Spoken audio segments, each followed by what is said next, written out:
I'm Dr. Sandra Brown. I'm an ophthalmologist in North Carolina, and I have no financial conflicts of interest. I'd like to educate you today about Food and Drug Administration drug approval for biologic eye drops. The Snail explains. This is part 2, somewhat less than the whole truth, or how BED manufacturers confuse everyone using the Code of Federal Regulations. Same disclaimers as part 1. This talk is unavoidably technical because I'm talking about the Code of Federal Regulations. Target audiences are both eye care providers and patients who have an interest in regenerative medicine biologic eye drops and don't really understand why they're a bad idea. Disclaimer 2 is that I might change my mind. Stay tuned. It's tough stuff. I mean, I've got those references. You can read the Public Health and Safety Act yourself if you want. Contact Rebecca if you think I read it wrong. And necessary viewing, FDA drug approval for biologic eye drops, part 1. Otherwise, this will not make any sense. This is really about how manufacturers are playing games with the Code of Federal Regulations. And when you see this little smoke and mirrors image, that's when I want you to watch out for the written trickery. We're going to be learning about 2 things today, something called HCTP regulations, and then the infamous Section 361. What is an HCTP, you ask? H is for human, C is for cells, T is for tissue, and P is for product. An HCTP is a product containing human cells, human tissue, something that's derived from human cells, or something that's derived from a human tissue. Human placenta is a human tissue. What is an exempt HCTP? That's your next question. It's a product that is or started out as a human cell or tissue, or contains an ingredient that did. It's a very lucky product that is not regulated by the FDA as a drug. And this very lucky not a drug product did not require an investigational new drug application, super expensive clinical trials, a new drug application, finger crossing for a year or 2, and then finally FDA approval as a prescription drug. You get to skip all that. So as you might imagine, manufacturers who use human cells and tissues to make things they want to sell to you to treat yourself really would love to be exempt. All right, you want to be exempt. How do you get to be exempt? There's a list of very specific rules, and the red arrow says you have to meet all of the following criteria. I've highlighted the 3 criteria that we're going to discuss in detail. Minimal manipulation, that's tough to say. Homologous use, and then an if-then. If dependent on metabolic activity of living cells, then autologous use only. Don't worry, I'm going to teach this all to you. You'll understand it by the time we're done together. First of all, what is minimal manipulation? The FDA defines this as processing that does not alter the relevant biologic characteristics of the tissue. If you take placenta, freeze dry it, grind it up, and chemically extract the proteins, you have very much altered the biological characteristics of the tissue. So this is not minimal manipulation. So we'll fail on that one. How about homologous use? This is defined as the tissue performing the same basic function in the recipient as it does in the donor. Some easily understood examples are using a bone graft to reinforce bone, or using a cornea graft to replace a damaged cornea. Well, the placenta's basic function is to supply blood to a fetus. You don't get from that function to a biologic eye drop and call it homologous. No way. So, draw a line through that one too. How about the more complex issue? Does the product depend on the metabolic activity of living cells for its primary function? If yes, it has to be an autologous use. An autologous use means that you donate it to yourselves. Well, all those fancy proteins work by affecting living cells. And these are proteins from strangers, not your own proteins. So, once again, we have a fail. That means we are 0 for 3 of key criteria that are necessary for an HCTP product to be exempt. And really, the product failed at the very first failure because it has to meet all of the criteria, including the one that we're not bothering to talk about. What this means is that placenta eye drops are not an exempt HCTP. No, they're not.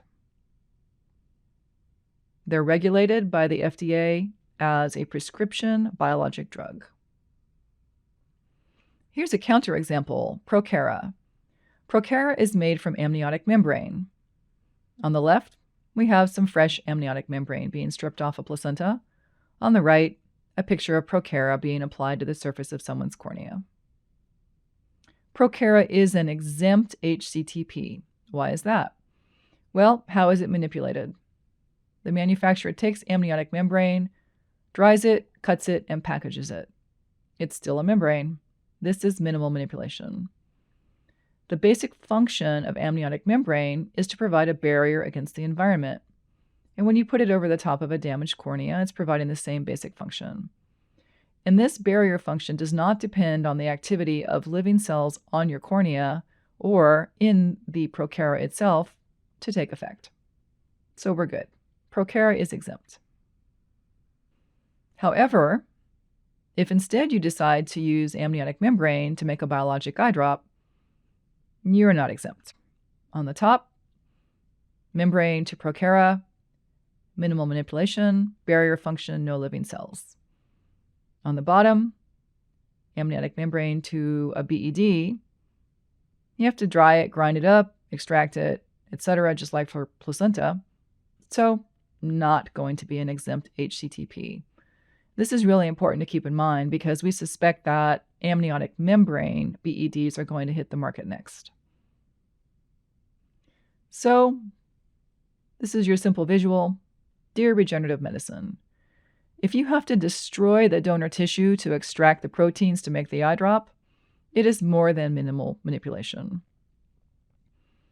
Anyone watching the video who doesn't believe me is welcome to call CBER. That's their phone number. Manufacturers should press 2. Everyone else, I think, presses 1.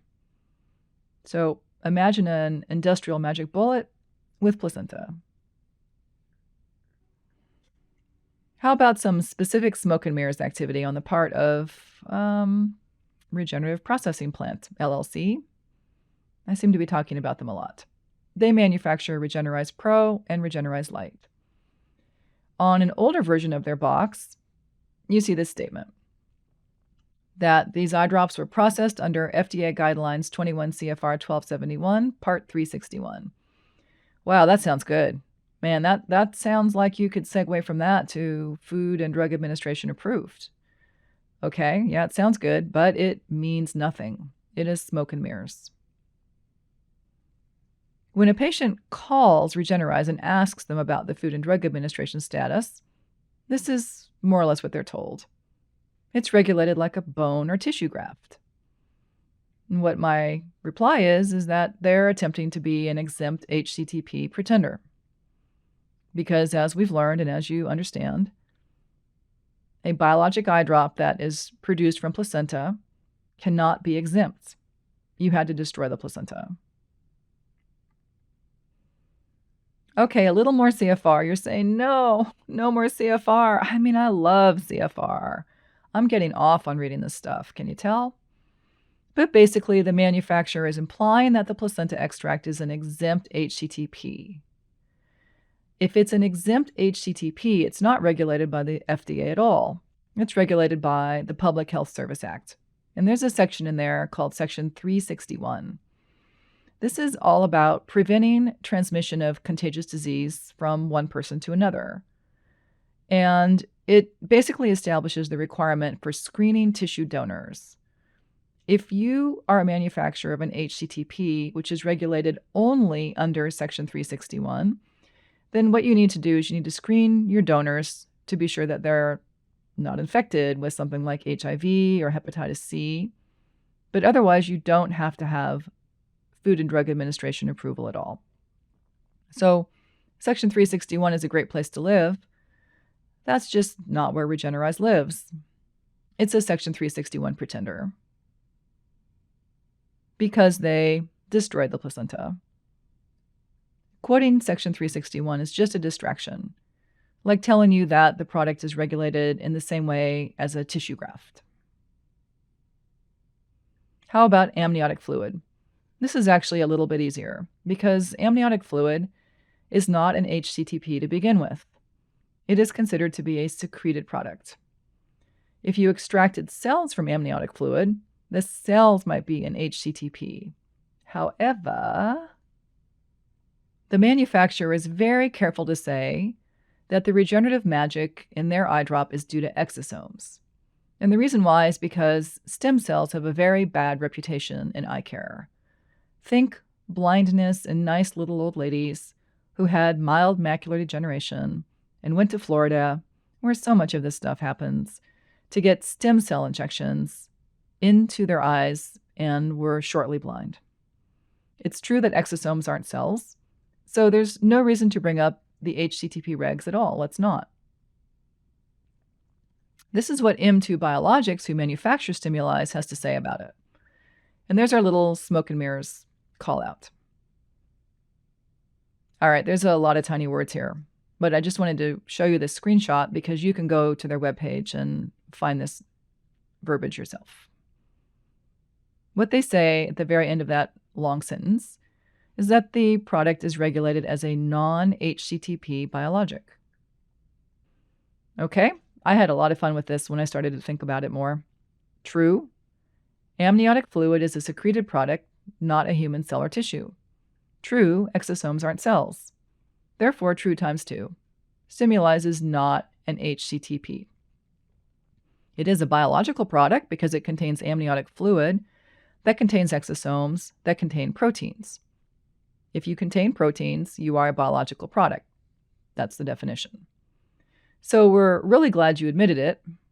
The Food and Drug Administration regulates Stimuleyes, but M2 needs to finish its sentence. The FDA regulates Stimuleyes as a human prescription drug. So Snail and I were both seriously impressed because M2 just told the truth, but got everybody to believe 2 lies at the same time. Lie number 1, we know we're FDA regulated, so of course we're FDA approved. Lie number 2, our product does not require FDA approval. Clinical trials are not required, meaning we don't need FDA approval to sell this because if you don't have clinical trials, you are not going to have FDA approval. The new version says that their product is safe and effective tissue. Don't really think of an eye drop as a tissue. It's not a tissue for use in research and clinical trials. All right, so once again, with meaning, amniotic fluid is not considered to be a human tissue. Therefore, the statement in the sentence above that there is minimal manipulation is not relevant to the conversation. And if you're a patient reading this or listening to it or being annoyed by me, just ask yourself, when you use this eye drop, are you participating in research or a clinical trial? Or are you just using it? Because if you're not part of research or a clinical trial, the manufacturer is really making absolutely no statement at all about the safety of this product. It's what they don't say that matters. Snail thinks they talk to their lawyers, or maybe somebody clued them in to watch Placentas from Strangers. Regenerative medicine. Any product, always read the fine print. And Snail says, hey, what about me? Well, snails are considered a type of animal, not a type of human. So, end of HCTP conversation. Biologic eye drops have real adult supervision. They are regulated by the Food and Drug Administration. I really sound like I'm stuck on this, like, your record has a scratch. Maybe lots of people listening to this PowerPoint don't even know about records with scratches, but you can have a scratch and it would play the same 5 words of a song over and over again. These are my words. Biological products are regulated by the Food and Drug Administration. If you're going to drip a biological product on your eye, it should be approved by the FDA. If not, you have no certain knowledge of the safety or efficacy of that eye drop. You don't. Here's the legal kicker. In order to lawfully market a biological product, a biologics license must be in effect. Drug manufacturers are known in FDA speak as drug sponsors. To have a biologic license in effect, hey, let's dance it again. The drug sponsor has to submit an IND, undertake human clinical trials that actually show that the product is safe and effective, submit a biologic licensing application because this is a biologic product, and receive approval before marketing or selling their eye drop. So let's sum that up for regenerative medicine eye drops with the magic proteins. Regener-Eyes pretends to be an exempt HCTP and/or an over-the-counter product, but they destroy the placenta, so they're not exempt, and products with proteins require a prescription drug approval process. Stimuleyes is not an HCTP. Well, okay, that's not really pretending, that's true. And they pretend to be not regulated.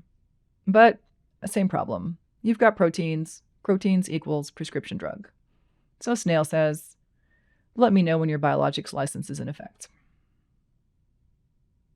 What kind of laws are you breaking if you, as an eye care provider, are purchasing these eye drops from manufacturers and selling them to your patients? Well, the big one is that you're receiving an adulterated or misbranded product in interstate commerce. Notice it doesn't say anything about selling it, just buying it. Puts you in trouble with Section 301. Now, the manufacturers are doing a couple of these other things. They're introducing a misbranded product into interstate commerce, and they're manufacturing a product that is misbranded. And in the case of Stimuleyes, they're failing to list their product altogether with the Food and Drug Administration because there's not even a pretender over-the-counter listing on Daily Med for Stimuleyes. They're just invisible. Regenerative medicine, misleading patients and providers for profit. I found this Stimuleyes ad lingering out there, and I guess it was on their Facebook page. And I looked at it carefully. It's kind of a crude ad, but I really got a laugh out of the text in the red box down there. This an artist depiction and not actual results. So Snail wants to know, if they can't proof their ad copy, can they clean their lab? I hope this information has been of assistance to you in understanding the admittedly complex regulation of human cells and tissues and how manufacturers attempt to hide behind that complex legislation and pretend to be exempt from Food and Drug Administration regulation, and therefore can state that there is no need for clinical trials and that they are regulated like a tissue graft or a bone graft. This is not true. Proteins equals prescription drug product. Thank you for listening.